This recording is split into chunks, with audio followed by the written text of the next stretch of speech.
Bom dia, pessoal. Então nós estamos aqui hoje, para falar um pouquinho a respeito da eletrosfera do átomo, dando sequência àquele conteúdo que nós começamos a estudar a respeito do átomo, as características do átomo, as representações dos elementos químicos que os átomos formam, Então nós já falamos um pouquinho a respeito do átomo e vamos dar sequência então a esse estudo do átomo.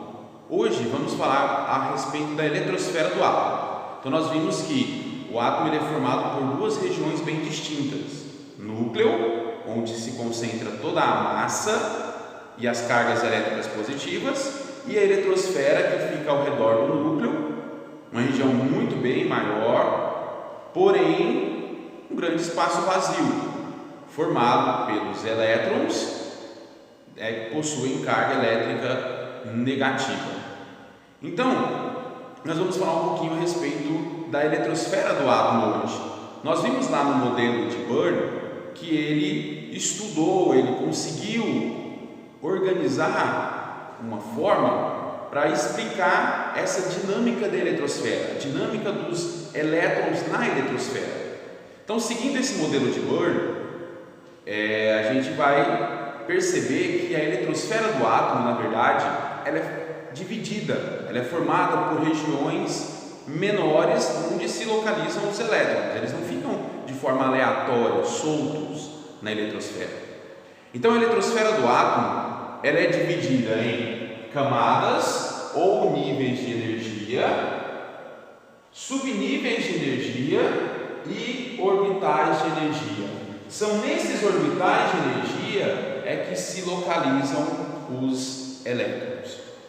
Então, um átomo, dependendo da quantidade de elétrons que ele possui, ele pode ter no máximo 7 camadas de energia, camadas ou níveis, Então, essas camadas ou esses níveis, elas são enumeradas a partir da camada 1, que é a camada mais próxima do núcleo, e à medida que essas camadas vão se distanciando, então a gente vai ter uma numeração maior. Então, camada 1, camada 2, 3, 4, 5, até a 7ª camada, que é o máximo para os elementos até hoje conhecidos no nosso planeta.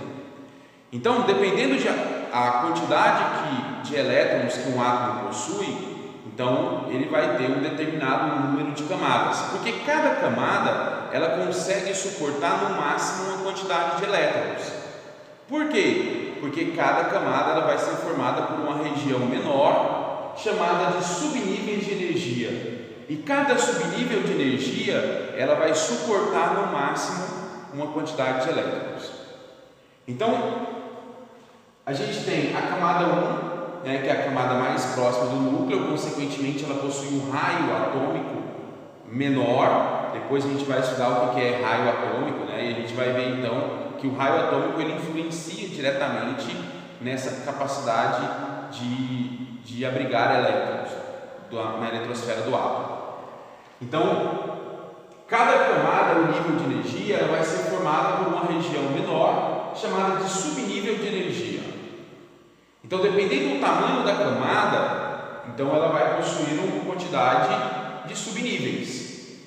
Uma camada de energia ela pode ter no máximo 4 subníveis de energia, que são representados por letras. Então nós temos o subnível S, que cabe no máximo 2 elétrons, o subnível P, que cabe no máximo 6 elétrons, o subnível D, que cabe no máximo 10 elétrons, e o subnível F, que cabe no máximo 14 elétrons. Por que isso acontece? Por que tem essa quantidade de elétrons máximo? Porque cada subnível de energia vai ser formado por uma região chamada de orbital de energia, e é nesse orbital de energia que se encontram os elétrons. Geralmente os orbitais de energia são representados por quadrados ou bolinhas, Nesse caso, o mais comum são esses quadradinhos aqui. Então, o subnível S ele é formado por apenas um orbital, e cada orbital ele suporta no máximo um par de elétrons. Por isso que o subnível S, que possui somente um orbital, pode abrigar no máximo 2 elétrons. Já o subnível P, ele é formado por 3 orbitais. Então, se cada orbital suporta no máximo um par de elétrons, por isso que o subnível P cabe no máximo 6 elétrons. Da mesma forma, o subnível D é formado por 5 orbitais de energia, por isso que ele pode abrigar no máximo 10 elétrons. E o subnível F é formado por 7 orbitais de energia, por isso que ele cabe no máximo 14 elétrons. Então, a eletrosfera do átomo, ela é organizada dessa forma, para que os elétrons eles possam ter a sua dinâmica dentro da eletrosfera, né? Então não é uma forma aleatória. Então, seguindo o modelo de Bohr, quando um elétron que está localizado em uma camada ou um nível de energia menor, ele salta, é chamado de salto quântico, né? Ele salta para uma camada ou um nível posterior de maior energia. Então ele vai estar sendo promovido a essa região, e quando ele volta, ele libera uma frequência energética, né, que é determinada numa cor característica, certo? Então isso é explicado pelo modelo de Bohr. Continuando então, pessoal, quando a gente vai distribuir os elétrons na eletrosfera de um átomo, então a gente segue um modelo, né? Então aqui nós temos o famoso diagrama de Linus-Pauling, que é o modelo utilizado para fazer essa distribuição de elétrons na eletrosfera do átomo. Então esse modelo ele segue uma crescente de energia. Então, à medida que as camadas vão se distanciando do núcleo, o número de subníveis que forma a camada também vai aumentando. Então a camada 1, por exemplo, que é a camada mais próxima do núcleo, ela possui um raio atômico menor. Consequentemente, então o tamanho dela vai ser menor. Então ela vai ser formada apenas por um subnível, que é o subnível S.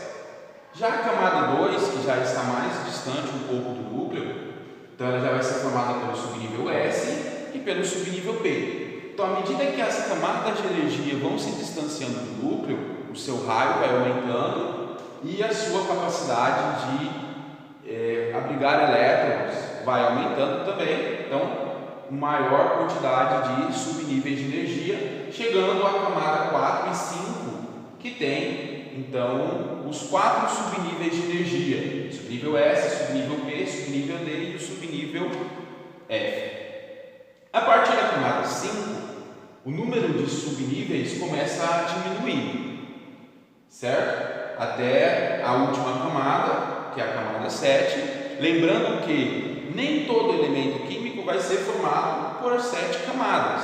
Então, o número de camadas e o número de subníveis depende do número de elétrons que cada elemento químico possui. Então, quando a gente vai distribuir elétrons aqui no diagrama, a gente vai seguir sempre essa ordem diagonal. Então, a gente vai acrescentando, distribuindo os elétrons de forma que o subnível anterior tenha que ficar sempre completo, sempre preenchido, com o número máximo de elétrons que ele consegue suportar. Nesse caso, então, à medida que nós vamos aumentando o número de elétrons, né, distribuindo o número de elétrons no diagrama, quanto mais distante do núcleo, quanto maior for a camada de energia, maior então a quantidade de elétrons que ela consegue suportar, né, e mais energético esse elétron é. Então aqui a gente tem um exemplo do elemento químico cálcio. Então, o elemento químico cálcio tem número atômico 20. Então, aqui ele está eletricamente neutro, né? Não tem nenhum sinal de positivo nem de negativo aqui indicando que ele perdeu ou ganhou elétrons. Então, consequentemente, se o número atômico dele é 20, ele vai ter 20 prótons, que são cargas positivas, e 20 elétrons, que são cargas negativas. Então, para fazer a distribuição eletrônica desses 20 elétrons, seguindo o diagrama de Linus-Pauling, né? Então a gente vai começar pela primeira camada, que é a camada 1, formada pelo subnível S e possui 2 elétrons. Depois, a próxima camada é a